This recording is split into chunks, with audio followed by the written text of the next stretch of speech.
प्रिया बसुमतारी मुंनि जाय सासे हिन्जावसा एबा हौवासायानो जा रश्नि ब्रह्म मुंनि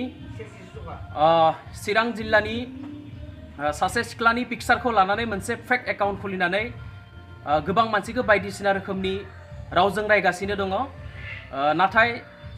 जाय प्रिया बसुमतारिया रश्नि ब्रह्म मुंनि बै सिख्लानि पिक्चारखौ लानानै फेसबुकाव एकाउन्ट खुलिदों आङो बिखौ गुरै खावलायो जाहाथे नोंथाङा 24 घन्टानि गेजेराव नोंथांनि जा फेक एकाउन्ट बे फेक एकाउन्टखौ ब्लक खालामनांगौ बेफोरबायदि सोरबा सासे दाय गैयै सिख्लासानि मुंखौ लानानै पिक्चारखौ लानानै एकाउन्ट खुलिनानै मानसिखौ रायनानै मोनसे दायाव खोख्लैनायनि जाव फाव फान्दायदों बे फाव फान्दायखौ जाहाथे नोंथाङा 24 घन्टानि गेजेराव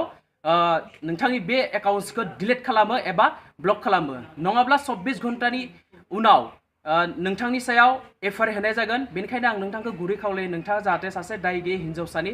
बे पिक्चारखौ लानानै मोनसे फेक एकाउन्ट खुलिनानै मानसिखौ मोनसे खैफोदाव खोख्लैनायनि राहा खालामनो नाङा बेनिखायनो आं गुरै खावलायहरबायो नोंथाङा जाहाथे थाबैनो बन्द खालामो नङाब्ला 24 घन्टानि उनाव एफआइआर होनाय जागोन गोजोन्थों।